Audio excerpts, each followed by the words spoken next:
So welcome everyone to another episode of the STEM Broker podcast. I'm your host, April Boyd-Noronha, known as the STEM Broker. And yes, I'm just a girl that's also a geek who loves to talk about girls in STEM. Now, for more information about the STEM Broker podcast, upcoming girls in STEM events, and professional development training, visit our website, thestembroker.com. Now, you can also check us out online. You can follow us on Twitter at the handle @TheSTEMBroker and like us on Facebook at facebook.com/TheSTEMBroker. So if you're on Twitter right now and you have comments or questions about the show, tweet them using hashtag #TheSTEMBroker. Now, I know some of you, some of the listeners are wondering, what or who is the STEM Broker? Well, we are a consultancy. We are focused on increasing the level of training, engagement, and dialogue in support of all things about girls in STEM. Now, if you've been tuning in every Monday night, then you already know that I have a personal investment in the success of the Girls in STEM initiative as a parent of 3 children, 2 of whom are my daughters, aspiring engineers. So briefly, let me share with you 2 ways to help keep STEM alive in the community. 1, partner with us as an advertiser on the STEM Broker podcast, or 2, sponsor a podcast for as little as $25 a month. To get started, visit our website, thestembroker.com, and click on the donate link, or send me an email at april@thestembroker.com. And remember, we offer training for adults too. Are you a teacher who wants to keep STEM alive, or at least introduce STEM to your students? We got a class on how to do that. Well, maybe you're a recent soon to be graduate. You're about to test the STEM waters and you need some career guidance. Yes, we can coach you on how to get your foot in the door. Or are you an HR professional or an IT recruiter? You're responsible for not only recruiting and hiring a dynamic team, but also maintaining and retaining a diverse IT staff.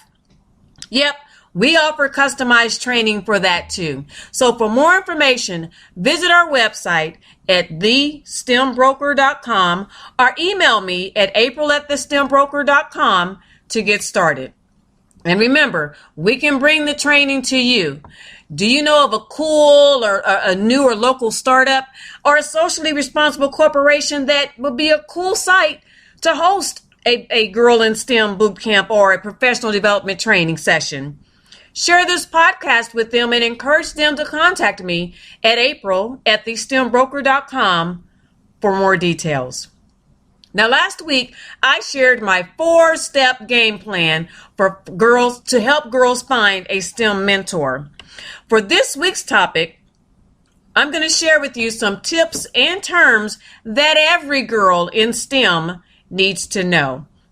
So, term number 1, as I research the upcoming or emerging topics and topics that are talked about in the STEM industry, I keep coming across this programmer terminology. So I want to take a minute to look at the programmer versus the wogrammer terms that are kind of being thrown out there. And according to the Urban Dictionary, the programmer depicts the predominantly sexist male social culture that's found within many STEM workplaces. Now, it's like a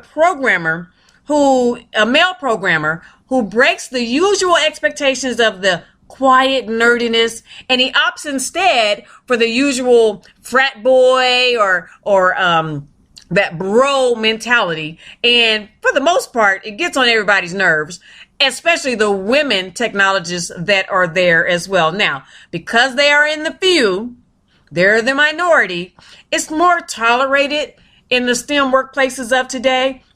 But in contrast to that programmer mentality, we have the wogrammer that is an emerging term or terminology within the STEM workplace culture. Now, this is like the ultimate digital platform that's in celebration of women engineers. It actually is an online area that showcases the cutting edge technology that is built by women. So it's a celebration of the wogrammers that are out there right now. Now, this initiative was spearheaded by the two co-founders, Zainab Gadiyali and Aaron Summers, whose mission is to break the stereotypes in the STEM world, in particular at the emerging and new STEM workplaces. So visit their Facebook page for more information. Wogrammer, Wogrammer. It's kind of the play on the programmer for women. Now, the second term that I've personally been involved in and looking forward to hosting something around this concept is the term a dojo. Now, loosely, it's referred to as a training place. It can be found in most communities, and the topics can vary greatly. Most of the dojos are sponsored or hosted by corporations and or school districts, and this solely helps to defray all costs. So yes, these events are free because they are funded by socially responsible entities in the community. Now, two types of tech dojos that I've been involved in include the Coder Dojo, which I've talked about on an earlier podcast, about where my son and I descended upon this school, and he had the opportunity to learn how to code. And before leaving this 2-hour session, he actually was able to start a program where he had learned the basics of coding. So one of the two terms that I wanted to talk about as far as a dojo is the Coder Dojo. And this is a global network of free computer programming clubs for young people. And as I mentioned before, most, if not all, are free because they are funded by socially responsible entities such as schools or local corporations in that community. Now, a second type of dojo that I've personally been involved in, and I really hope to host one soon, is a hacker dojo. Yes, that's where you learn how to perform professional penetration tests, also known as hacks. Now, I know there's a lot of buzz about, oh my gosh, the hack and how this is negative, but there are different forms of hacking. There are hacking that is socially responsible. And then, of course, there are hacks which we hear about more so than anything, which are the ones that are intentionally are done to cause damage to a corporation, heck, to a company or to a country, as we've even experienced in the United States. Now, a third term that is loosely thrown around a lot when they talk about technology and the latest of what's going on in emerging topics in it is a technologist. And simply put, a technologist basically is a catch-all phrase, and that generally describes a professional, male or female, that is employed in any of the STEM fields in science, technology, engineering, and or math. So it's kind of a collective catch-all term that pretty much describes any professional employed in the STEM industry, and that is a technologist.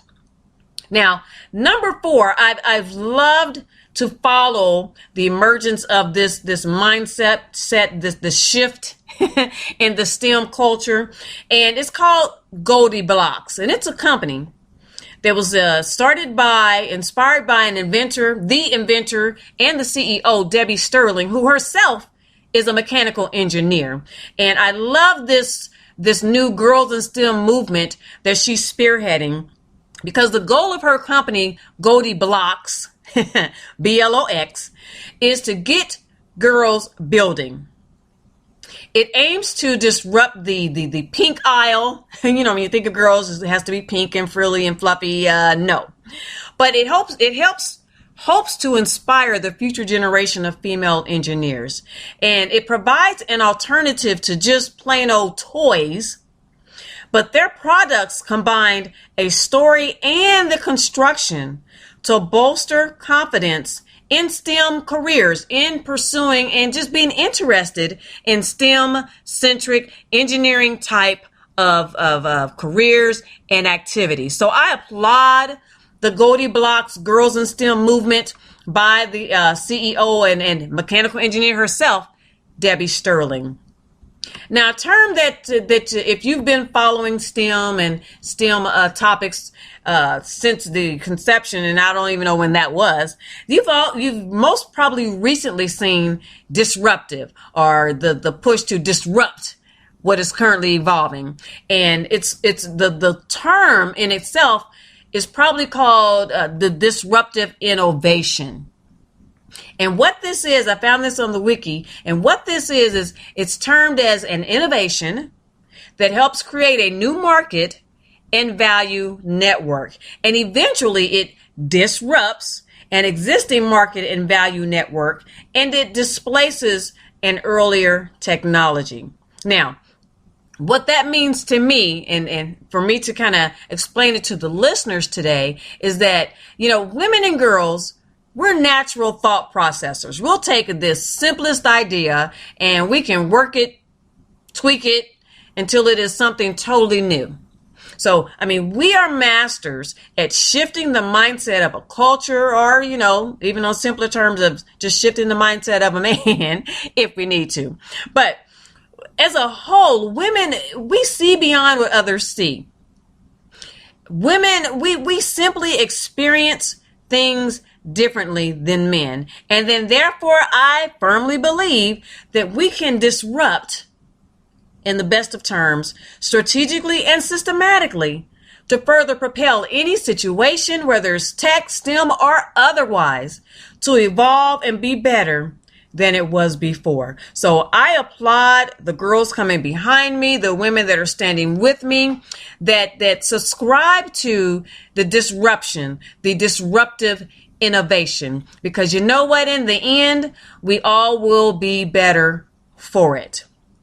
Now, this is something that I came across just today, and we all have heard about the lean in debate, but I've came across a more extremely interesting and emerging debate between the lean in concept, which was coined in the 2013 memoir written by the Facebook executive Sheryl Sandberg, versus the lean out concept. And what Sheryl Sandberg in 2013 propelled the mindset of in corporate America was that it challenged America as a whole, and also women individually, on their role in women's workplace environment, specifically in the male-dominated tech culture. No one's denying that it's male-dominated. No one is even at this point denying that it's sexist and the talent gap and all of that. But while the lean-in concept encourages women to speak up and speak out, to the left of that, as a strategic sidestep to the prevailing sexism that still exists, is the emergence of the lean out movement, where it's chronicled in stories in the book by Elisa Shavinsky that's titled Lean Out. And this concept encourages women to create their own space